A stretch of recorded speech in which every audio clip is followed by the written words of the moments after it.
the north face of the Eiger. It's the most notorious mountain face in the world.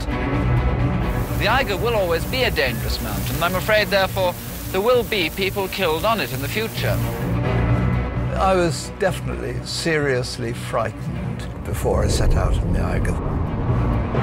A vertical mile of brittle, blasted limestone, hanging ice and howling winds. The Eiger kind of opens its little doors for you, and you get higher and higher and higher, and it will shut them, and there's no easy way out. More than 60 people have died on the north face, but it continues to fascinate like no other mountain.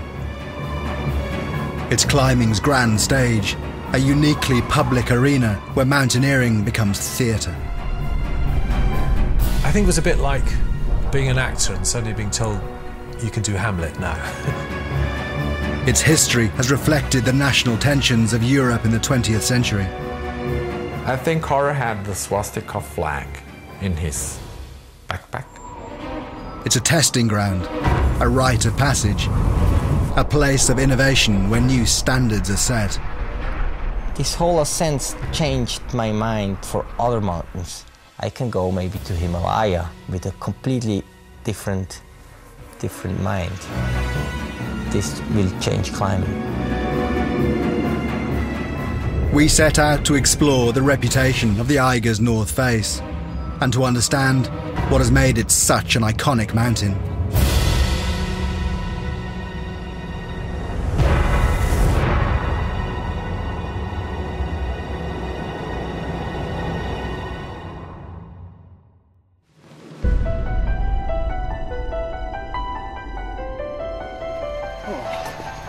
Perfection. It's March 2009, and mountain guides Kenton Kuhl and Neil Brody are in Grindelwald, Switzerland, planning an attempt on the north face of the Eiger. Kenton is one of the world's leading mountain guides. He's guided clients to the top of Everest 8 times, and Serranal finds to the top of the Eiger. I've never seen so much snow here. This is outrageous. It'd probably be good for jumping over the train on skis, wouldn't it? It'd probably be quite easy. Neil is a professional mountain guide based in the Chamonix Valley. They have both climbed the Eiger's north face before, but its unique combination of history and danger still draws them back. For any budding alpinist climber these days, I think if you ask any of them, what would you like to climb? You might get Everest or possibly Grand Duras, but almost certainly you would get, I want to climb the north face of the Eiger. I mean, certainly I did. I mean, I grew up reading all the books. It just catches the imagination. They want to be able to turn around and say to friends, I climbed the north face of the Eiger.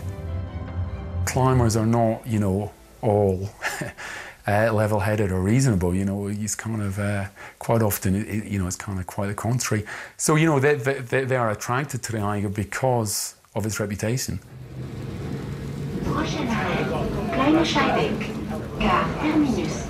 So Kleine Scheidegg, the traditional launch-off point for the Eiger epics. Last year in the summertime, it's just lovely green meadows, and now it's just all covered in snow. Quite foreboding, actually. For most climbers, the Eiger remains an elusive prize. It's a challenging alpine route that demands a high level of skill and commitment, and the face must be in good condition before climbers will even set foot on it. Attention please, the last train for Grindelwald. Conditions this winter are far from perfect. It's been snowing heavily for days, and the Eiger is shrouded in heavy cloud. I mean, if it stopped snowing right now, tomorrow we could look across and we could see these like avalanches of snow and ice and sometimes rock cascading down the face.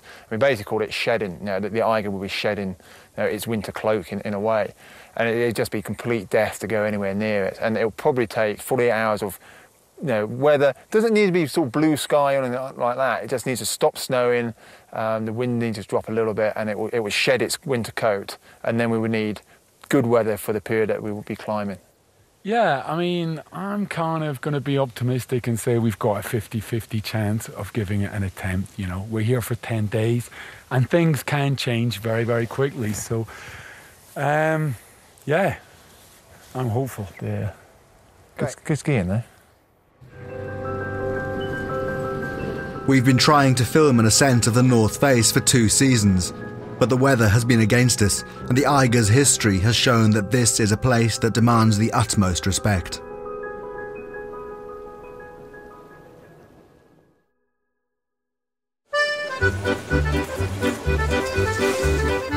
When the cloud lifts the next morning, you can see why. The Eiger towers above the hamlet of Kleine Scheidegg. No other great mountain occupies such a public position. I think we'll be up to our armpits in snow, basically. I don't know about you, Neil, but I don't think I've ever seen it quite, especially the upper reaches. It looks like it's been kind of blasted. It almost looks like a big rime ice on it, kind of like Patagonia style at the top. Just such an immense face. Oof. It's giving me chills just looking at it. The Eiger is unusual. Its summit can be reached relatively easily along the ridgelines up its flanks, but its sheer face is an altogether more serious mountaineering challenge. It faces north, so it's perpetually in deep shadow. It's concave, so it traps bad weather close to the face. One writer described it as being hollowed out like a sick man's chest. The key danger of the Eiger is probably stonefall, but it also, because it's right on the edge of the Alps, it can almost have its own private weather system, and any front that's coming in from the northwest is going to hit the Eiger first. Within minutes of a storm breaking over the summit, the face is just being strewn with rubble and water and snow cascading down it, and it would become a horror show. To be caught on that face, in bad weather, in a exposed spot, it's a thing that nightmares are made out of. The bands of rock you have to progress through to work your way up the mountain have very little protection, very little places to place pegs or any other kind of protection, and very sharp kind of rock as well, very, very loose, so you may have no protection and the holes you're holding onto might snap off as well. But it's not just the physical challenges that intimidate. The Eiger North Face has its own powerful mythology. The route by which the Eiger was first climbed is one of the most iconic in mountaineering. The names of each pitch evoke stories of extraordinary heroism and terrible tragedy. The Stollenloch, the Hinterstoiser Traverse, the Flatiron, Death Bivouac, the Traverse of the Gods, the White Spider. I think the fact that every ledge on the Eiger is covered in the sediment of history makes it very special, and it adds to that sense of awe. You know, when you get to the Hinterstoiser Traverse, you know what terrible scenes unfolded there, and that's bound to instill an anxiety, a nervousness. You go past those spots of history, climbing history, and you clip a peg. Who put that peg in? Maybe it was Heckmar himself. You know, maybe it was Toni Kurz, you know, on that epic descent. Maybe it was Chris Bonington. You know, all these people, and they've all had their moments on their face. Dougal Haston, John Harding falling to his death. It's shrouded in history. The Eiger's story began back in 1858, when Irishman Charles Barrington and 2 local mountain guides reached the summit via the west flank. Apparently, he really wanted to climb the Matterhorn, but didn't have the money to get there. During the latter part of the 19th century, the British had dominated the Alps. They had forged a golden age in mountaineering, pioneered great routes all over the Alps, and defined what the sport was to become. The Victorian way was to claim peak after peak. It was a romantic tradition where dying was simply bad form. The driving force was very much British middle class, dons, lawyers, clergymen, who almost invented this pastime of mountaineering. And most of the first ascents of the big alpine peaks were made by British climbers, relying heavily on the skills of their local Swiss, French, Italian and German guides, particularly Swiss guides. By the early 1930s, the British felt that everything in the Alps had been done. All that was left was the great north faces of mountains they had already climbed, the last great problems of the Alps. But they were turning their attentions to the Himalayas and the great prize of Everest. Young European climbers sensed an opportunity to reclaim the mountains they had grown up in. And their style of climbing could not have been more different to the aristocratic British. Germans and Austrians and Italians were doing climbs of a technical standard way beyond anything we were doing, particularly in the Eastern Alps, in the Dolomites and Bavaria. They had a technical brilliance and a boldness and a whole new attitude to what was possible and what was desirable, which a lot of the traditional British climbers actually rather disapproved of. And this was all sort of epitomised in the north face of the Eiger. These new alpine climbers were poor, working-class young men. Many were unemployed during the Depression. These German climbers, they had nothing to lose. They just were good climbers. So they thought, yeah, if we do the Eiger North Face, we will be famous. In August 1935, 2 of these bold young men made the first serious attempt on the North Face. Bavarians Max Sedlmayr and Karl Mehringer had studied the face intently and believed that they had found a direct line to the summit. No one ever really tried to climb the North Face. So when the 2 Munich mountaineers, Karl Mehringer and Max Sedlmayr, started up the wall in August of 1935, there weren't really any experiences about how dangerous it is, how difficult it is. The only thing one knew at the time was that it was a huge face.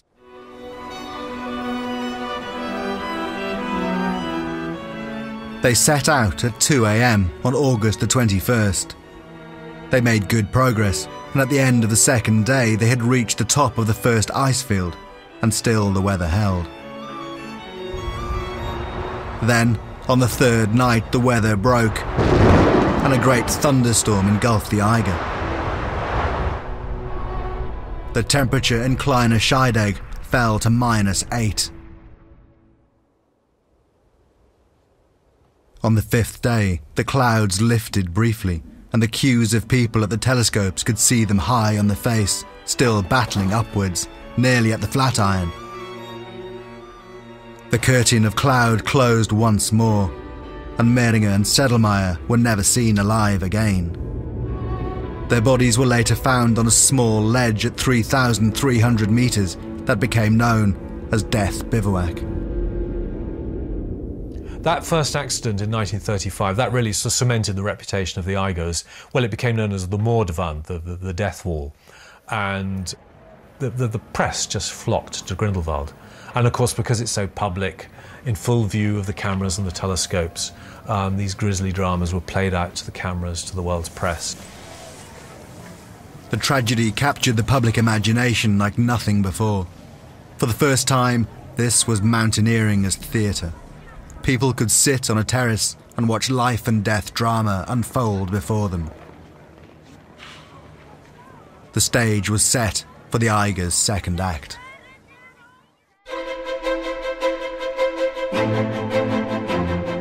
By the summer of 1936, the Eiger's terrible reputation was attracting the best and the boldest young climbers in Europe, eager to be the first up this dreadful wall, or to die trying. That summer, there were 12 young men camped in the valley, waiting for the face to come into condition. They were the most brilliant climbers of their generation.